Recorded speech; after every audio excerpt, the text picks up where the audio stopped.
Hello students, तो कैसे हैं आप सभी। उम्मीद है स्वस्थ हैं, मस्त हैं और अपनी पढ़ाई कंटिन्यूअस कर रहे हैं। सेशंस लगातार आ रहे हैं, आप उनसे लाभ ले रहे होंगे और नोट्स भी बना रहे होंगे। वो आपके लिए एग्ज़ाम टाइम बहुत ही बेनिफिशियल होने वाले हैं। उनसे आप क्या कर सकते हो, रिवीजन आप कर सकते हो। आपके रास्ते में जो भी बाधाएं आती हैं, आप जब प्रिपरेशन कर रहे होते हो, तमाम प्रकार की अटकलें आपके मार्ग में आती हैं, आपके रास्ते में आती हैं। उनसे आपको लड़ करके आगे निकलना है, तभी आप अपने एम को अचीव कर सकते हो, अपने एम को पा सकते हो। खुद ही को कर बुलंद इतना कि हर तकदीर से पहले खुदा बंदे से खुद पूछे, बता तेरी रज़ा क्या है। आपको इससे एक प्रकार का मोटिवेशन भी आपको मिलेगा। आपको इस कदर मेहनत करनी है कि खुदा, ईश्वर, गॉड बंदे से खुद पूछे, बता तेरी रज़ा क्या है, तू क्या चाहता है। खुद ही को कर बुलंद इतना कि हर तकदीर से पहले खुदा बंदे से खुद पूछे, बता तेरी रज़ा क्या है। गॉड आपसे खुद पूछे, इतनी मेहनत करिए आप कि आप क्या चाहते हो, क्या बनना चाहते हो। बताइए, आपने फला चीज़ बनना चाहता हूँ, डेफिनेटली आप बनोगे वो चीज़, लेकिन आपको सबसे पहले उसके लिए हार्ड वर्क करना पड़ेगा, मेहनत करना पड़ेगा। क्वेश्चन नंबर 3 से हम स्टार्ट करते हैं। लास्ट सेशन में हमने क्वेश्चन नंबर 2 कंप्लीट किया हुआ है, तो आज के सेशन को हम कंटिन्यू करते हैं।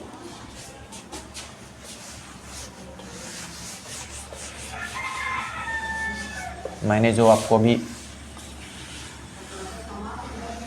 गज़ल सुनाई है वो अल्लामा इकबाल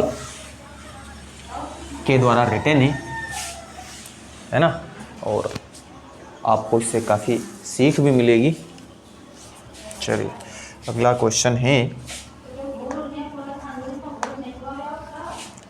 समांतर श्रेणी का चौथा पद शून्य है।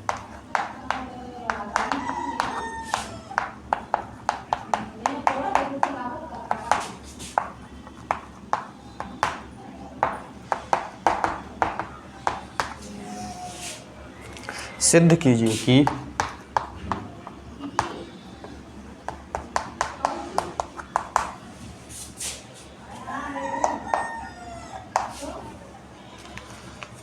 समांतर श्रेणी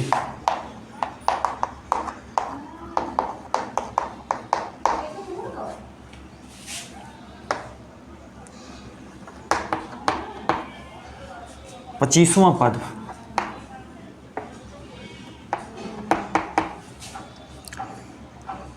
इलेवनवें पद का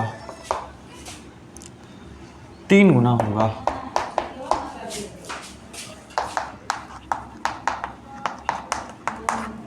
है ना, क्वेश्चन में कहा है समांतर श्रेणी का चौथा पद जो है वो शून्य है।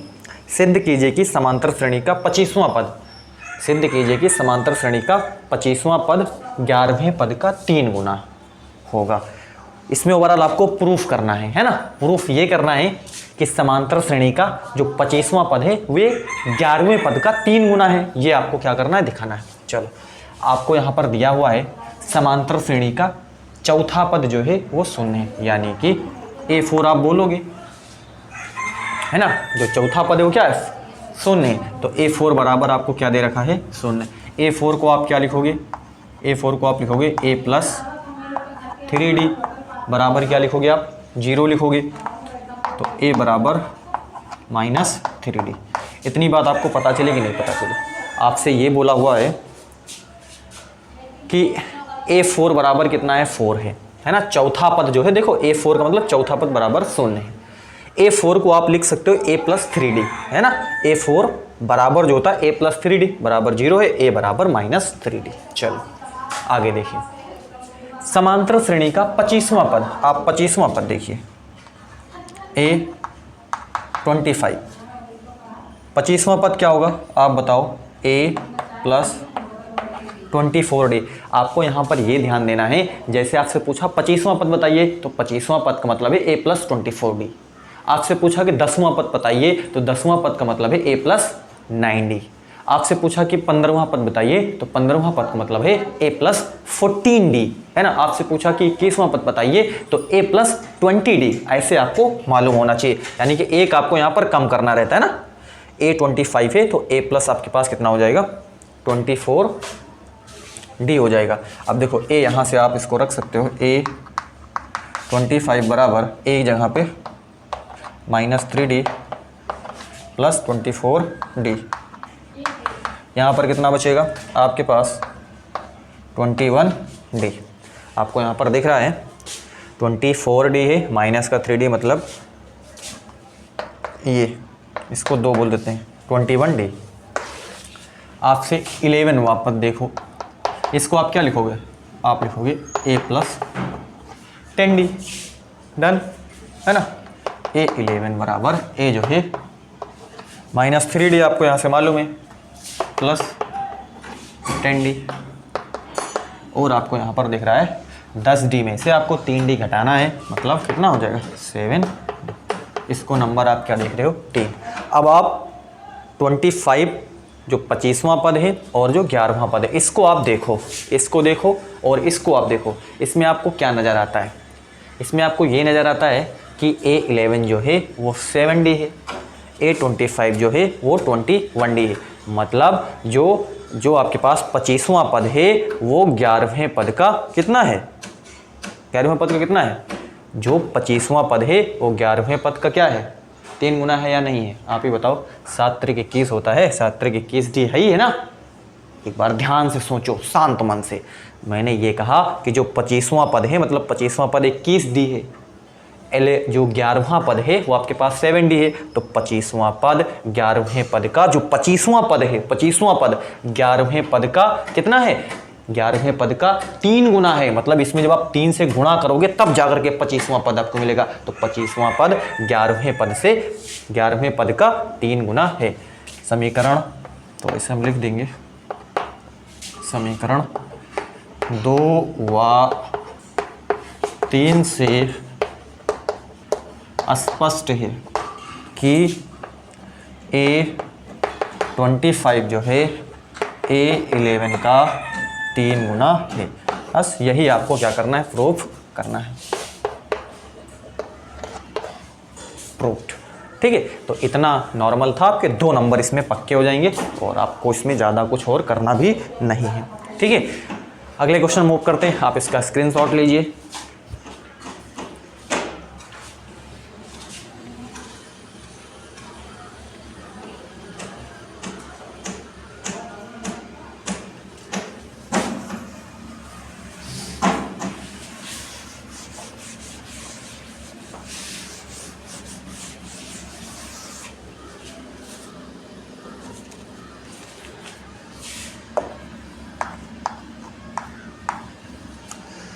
दो खिलाड़ी संगीता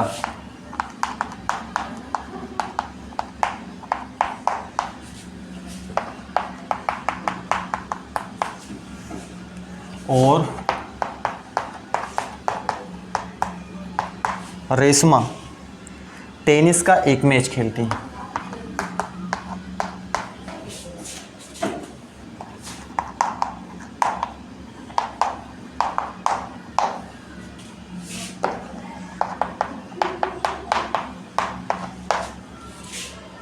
संगीता द्वारा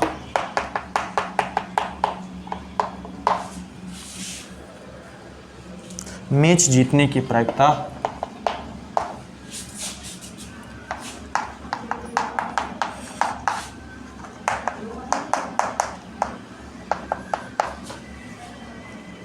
0.62 है।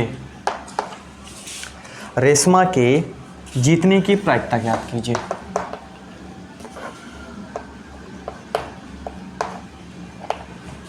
रेशमा के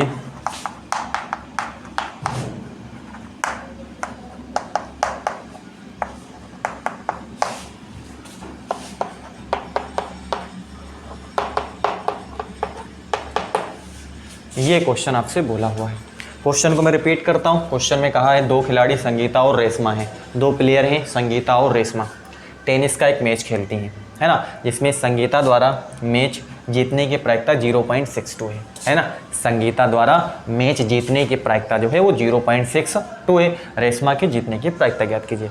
मैंने आपसे कई सेशंस में बोला हुआ है, आपको हर एक सेशंस में कहीं ना कहीं प्रोबेबिलिटी से क्वेश्चन मिल ही जाते हैं। आपको चाहे वो 2 नंबर में मिल जाए, आपको 1 नंबर में मिल जाए, और इजी भी होते हैं, ज़्यादा कोई कॉम्प्लिकेटेड क्वेश्चन पूछे भी नहीं जाते, आराम से नॉर्मल क्वेश्चन पूछे जाते हैं। थोड़ा सा चीज़ें अगर आपने पढ़ी हैं तो आप आराम से उनको कर पाओगे, है ना। चलो देखो, यहाँ पर आपसे कहा है कि संगीता द्वारा मैच जीतने की प्रायिकता। देखो, संगीता द्वारा मैच जीतने की प्रायिकता, इसको आप संगीत P ऑफ S से बोल दो, है ना। संगीता P ऑफ S से ये है 0.62, ठीक। संगीता द्वारा मैच जीतने की प्रायिकता P ऑफ S बराबर 0.62। अब देखिए संगीता द्वारा, अब यहाँ पर देखिए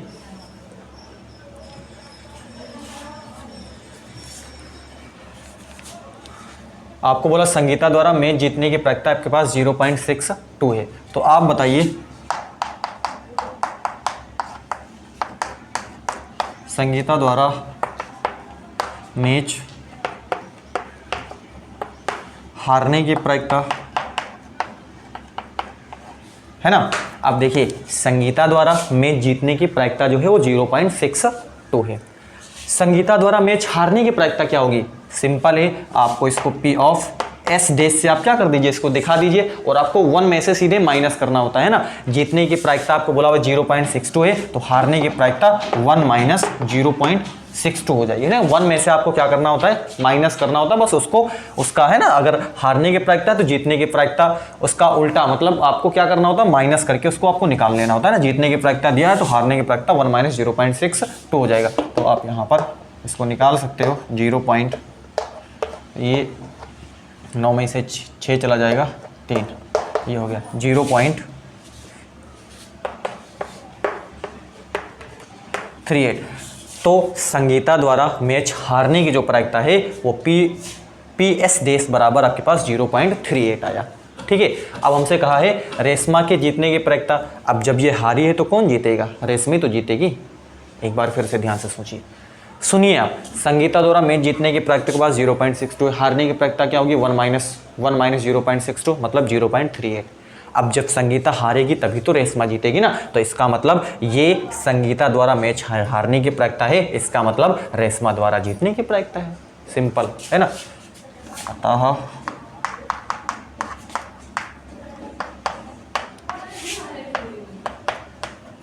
रेशमा द्वारा मैच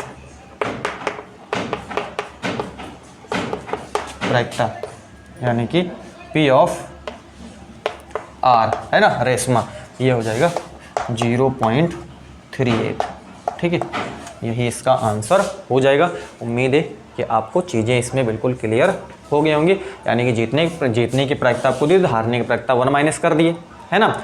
यानी कि 1 में से आपको क्या कर देना है, घटा देना होता है ना। और यहाँ पर आपके पास जब ये हारेंगे तो ये जीतेंगे, इसका मतलब रेशमा की जो जीतने की प्रायिकता वो 0.38 है। उम्मीद है कि आपको ये क्वेश्चन प्रॉपर समझ में आया होगा। अगले क्वेश्चन पे हम मूव करते हैं। स्क्रीनशॉट लीजिए इसका आप।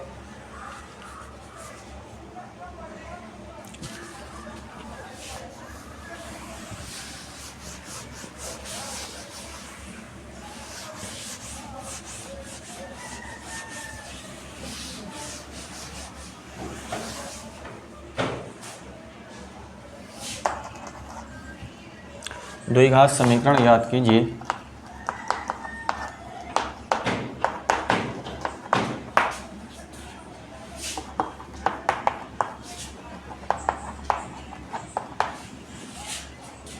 जिसके मूल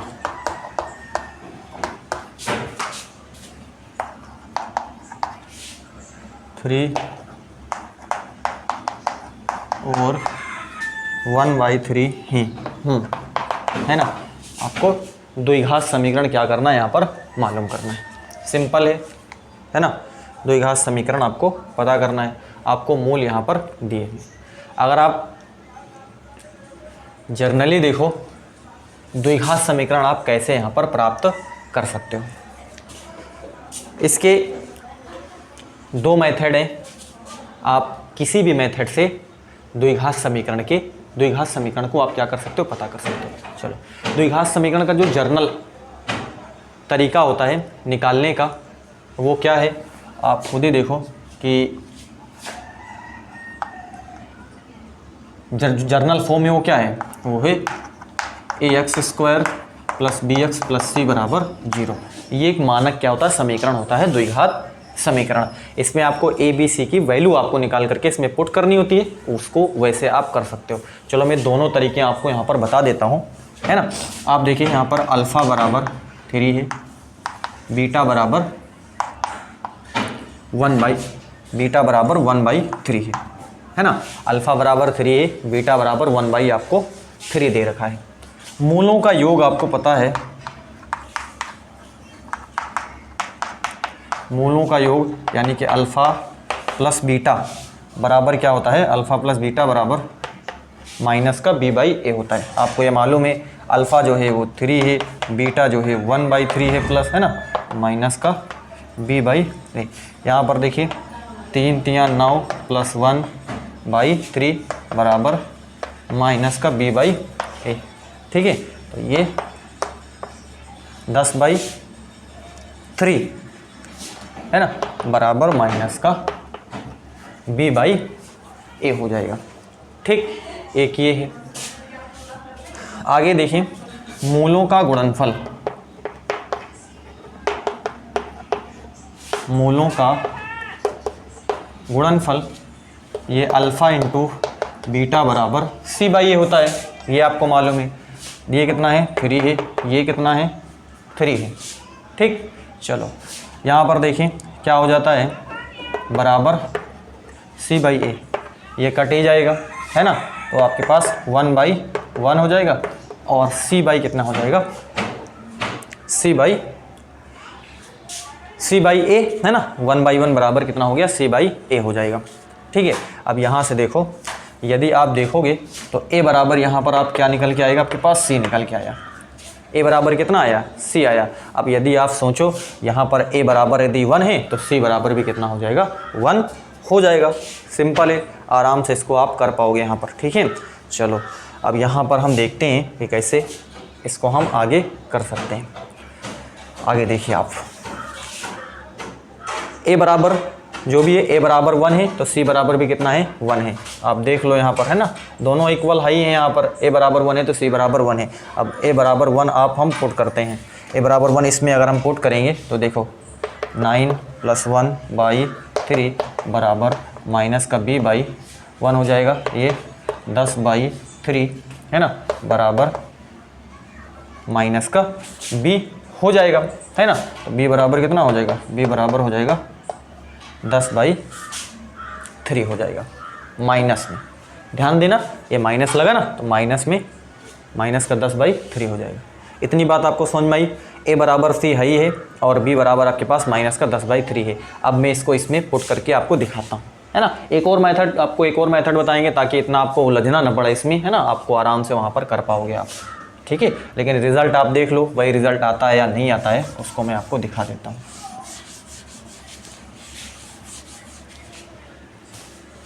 चलो देखो यहाँ पर a कितना है, a तो 1 हाई है,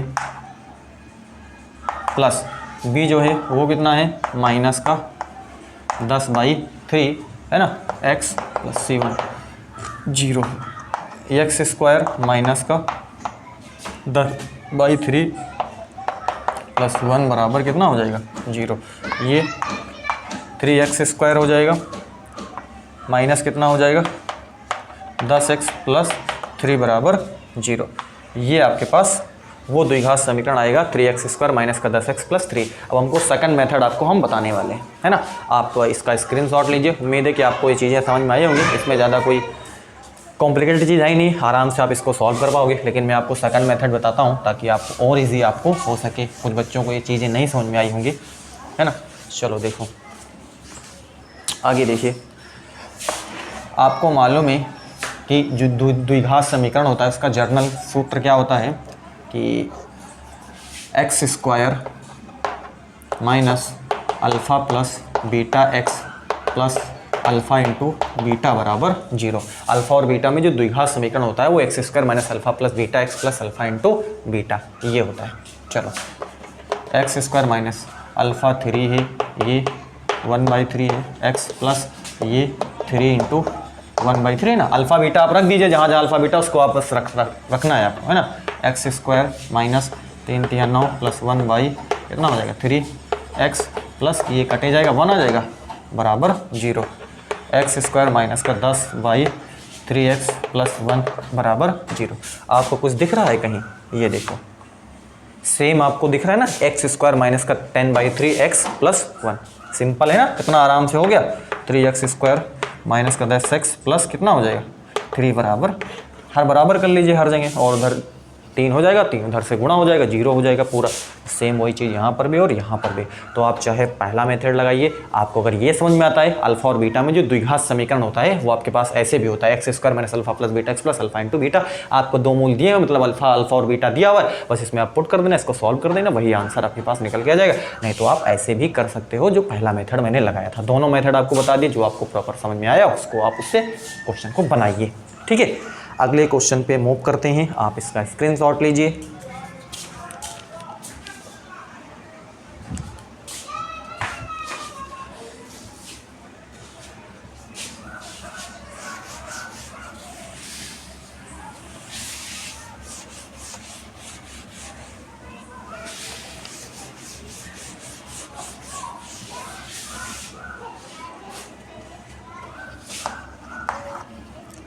कहा है एक आयताकार बाग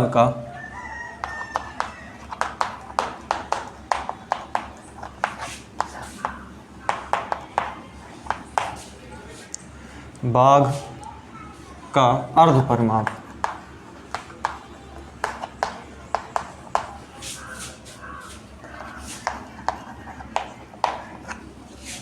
जिसकी लंबाई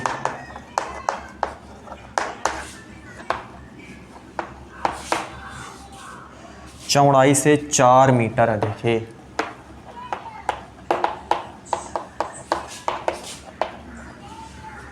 चार मीटर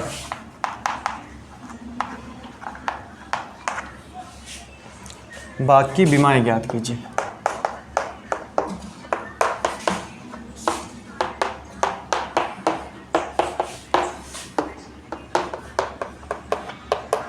ये क्वेश्चन मेरे से पूछा हुआ है। ठीक है, क्वेश्चन को ध्यान से पढ़िए आप। एक आयताकार बाग का अर्ध परिमाप 36 मीटर है, जिसकी लंबाई चौड़ाई से 4 मीटर अधिक है। देखो ये आयताकार बाग है, ठीक, ये इसकी लंबाई है और ये इसके क्या है चौड़ाई है।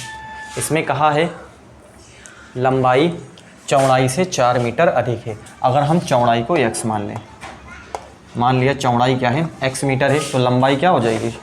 कई बार बच्चे बोलते हैं 4 गुणे x, 4 गुणे x नहीं, बढ़ जाती है ना, आपको ऐड करना होगा, 4 बढ़ जाती है, तो इसको आप ऐसे लिखिए x प्लस 4 मीटर है ना। तो लंबाई आपके पास x प्लस 4 मीटर हो जाएगी, चौड़ाई हमने x क्या करा हुआ है माना हुआ है। अर्ध परिमाप का मतलब ये जो आपके चारों ओर घेरा हुआ इसी को हम परिमाप बोलते हैं ना, ये परिमाप है। और अर्ध परिमाप इसको मतलब 2 से आप इसको डिवाइड कर देना होगा। ठीक है, चलो देखिए, तो मान लेते हैं माइना आयताकार बाग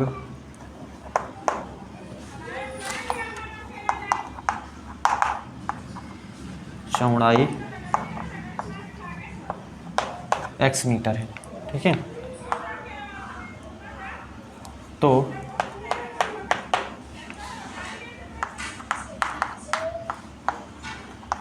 बाग की लंबाई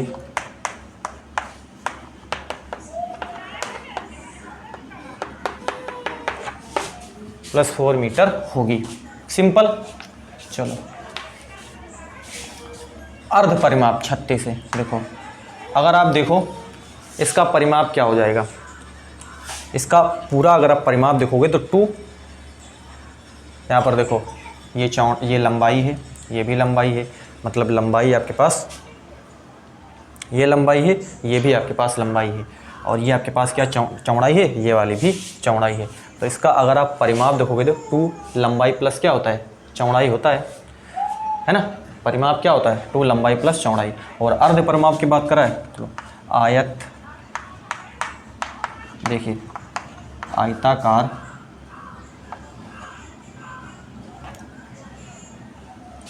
आयताकार, एक मिनट मैं बुक में फिर से चेक करता हूँ, बाग है ना, इसको आप बाग लिख लेना, बाग, आयताकार बाग का परिमाप बराबर होता है 2 लंबाई प्लस चौड़ाई, है ना। ये आयताकार बाग का परिमाप होता है, इसका आपको याद होना चाहिए, है ना। 2 लंबाई मतलब 2 लंबाई है, एक ये है, एक ये है, एक ये है, 2 चौड़ाई है, ये है ना। उसको हमने इस तरीके से लिखा, 2 लंबाई प्लस चौड़ाई। अर्ध पूछा हुआ है, आयताकार बाग का अर्ध परिमाप, है ना। सिंपल है, 2 लंबाई प्लस चौड़ाई डिवाइडेड बाई 2, 2 से भाग कर देना है, तो आपके पास क्या बचेगा, लंबाई प्लस चौड़ाई, यही बचेगा आपके पास, ठीक है। तो अर्ध परिमाप का जो सूत्र होगा वो आपके पास लंबाई प्लस क्या हो जाएगा, चौड़ाई हो जाएगा। ये आपको यहाँ पर आना चाहिए, और यही आपको दिया हुआ है किसके बराबर, 36 के बराबर आपको दे रखा है। चलो मैं इरेज कर, आप इसका इतना स्क्रीनशॉट लीजिए, आपको प्रॉपर समझते चलना है, बस आराम से क्वेश्चन आप बना लोगे, इसमें कोई ज़्यादा दिक्कत आपको आने वाली नहीं है ना। चलो देखो यहाँ पर आप देखिए कि लंबाई जो है हमको मालूम है x + 4 है, आपने देखा होगा वहाँ पर, है ना। लंबाई जो थी वो क्या थी, x + 4 थी, और चौड़ाई आपके पास x हाई है, बराबर कितना है, ये 36 है, बराबर कितना है, यही तो अर्ध परिमाप है, बराबर 36 है। तो ये 2x + 4 बराबर कितना हो गया, 36, 2x बराबर 36 - 4, 2x बराबर कितना हो जाएगा, 36 - 4 मतलब कितना हो जाएगा, 32, है ना। तो x बराबर आपके पास 16 दूनी 32, 16 मीटर हो जाएगा। मतलब जो चौड़ाई है वो कितनी है, 16 मीटर है। अतः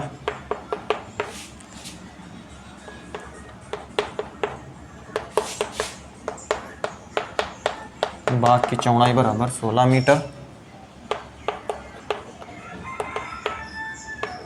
व लंबाई बराबर x + 4 है ना, 16 + 20 मीटर। मतलब लंबाई जो हो जाएगी वो कितनी हो जाएगी, 20 मीटर हो जाएगी, और बाग की जो चौड़ाई हो आपके पास 16 मीटर आई है। ठीक, अब मैं इसको प्रूफ कर दूं ताकि आपको कोई दिक्कत ना आए। देखो बाग का अर्ध परिमाप 36 है, इस बात को मैं आपको दिखा दूं। देखिए बात मेरी बिल्कुल क्लियर है या नहीं क्लियर है। अर्ध परिमाप आप देख रहे हो, अर्ध परिमाप है आपके पास, यहाँ पर लंबाई प्लस चौड़ाई है ना। अर्ध परिमाप है ना, लंबाई प्लस चौड़ाई। आप जोड़ करके दिखाओ, आप लंबाई कितना है, 20 है, चौड़ाई कितना है, 16 है, तो अर्ध परिमाप 36 है, बिल्कुल 36 है, 36 के बराबर होगा, बिल्कुल डन है। मतलब हमने जो सॉल्व करा हुआ है बिल्कुल हमारा सही है। उम्मीद है कि आपको ये समझ में आया होगा। आप इसका स्क्रीनशॉट लीजिए, और आज के सेशन को बस हम यहीं पे एंड करते हैं। आपको thank you for watching me.